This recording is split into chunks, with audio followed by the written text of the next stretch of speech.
Olá, caros alunos e professores. Aqui é Antônio Carlos, professor da Rede Estadual de Educação do Estado de Minas Gerais. Nesse vídeo, eu vou comentar um pouco sobre os conteúdos apresentados no volume 3 do Plano de Estudo Tutorado para a segunda semana do 8º ano do Ensino Fundamental.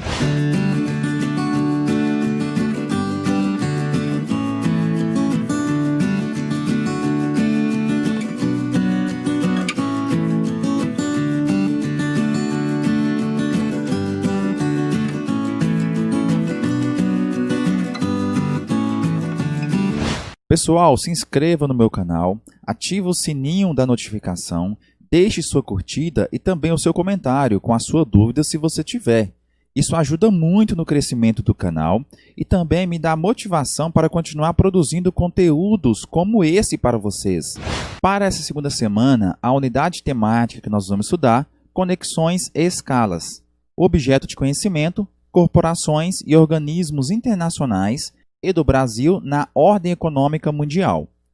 Dentre as habilidades que vocês irão conseguir concretizar com esta aula, está analisar a situação do Brasil e a de outros países da América Latina e da África, assim como da potência estadunidense na ordem mundial do pós-guerra, a nova ordem mundial globalizada.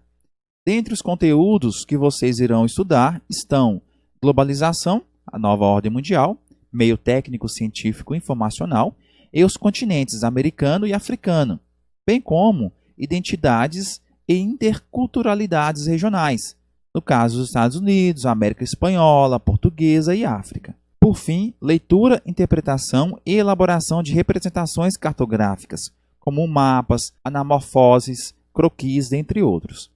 E nós temos duas habilidades interdisciplinares com esta aula, com os componentes curriculares de arte e história. Bom, o tema da nossa aula de hoje, regionalizações no pós-Guerra Fria. Com esta aula, você vai dar continuidade aos estudos da semana passada e descobrir os motivos da crise do mundo bipolar até chegarmos ao mundo multipolar atual. Para isso, nós temos que rever alguns conceitos importantes que geraram então a crise do mundo bipolar e as regionalizações no pós-Guerra Fria. Bem, com o fim da Guerra Fria, lá na década de 1980, em especial o ano de 1989, que ocorreu a queda do Muro de Berlim, marcando o fim de uma grande era do mundo bipolar durante o período da Guerra Fria, nós tivemos então grandes transformações no cenário político e econômico mundial, gerando significativas alterações, principalmente no continente europeu. As economias dos países que nós chamamos de socialistas começaram então a apresentar sinais de esgotamento, enfraquecimento e vários gastos que o Estado tinha para manter então a corrida armamentista, manter a população através do sistema de igualdade social e também a busca pelas inovações constantes dentro da tecnologia provocada pela terceira revolução industrial, ligadas principalmente à questão da informática na produção industrial, a flexibilização e descentralização de atividades produtivas. Isso tudo fez com que a economia desses países socialistas começasse então a ruir e gerar então dificuldades de sobrevivência à população, até mesmo falta de alimentos. E essa população então começou a mostrar crescente insatisfação com esse sistema socialista e a estrutura deficitária, principalmente ligada à questão da liberdade, que uma vez então foi extraída devido aos governos autoritários. Diante desse quadro, os governantes começaram a implementar uma espécie de reforma no campo político e econômico, caminhando em direção então ao capitalismo.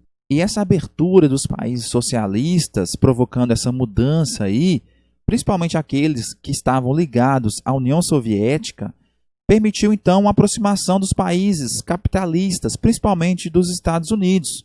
Isso tem provocado vários acordos para minimizar a bipolaridade existente nesse período. De um lado, o capitalismo, sendo representado pelos Estados Unidos, e do outro lado, a União das Repúblicas Socialistas Soviéticas, principalmente a Rússia, representando o socialismo.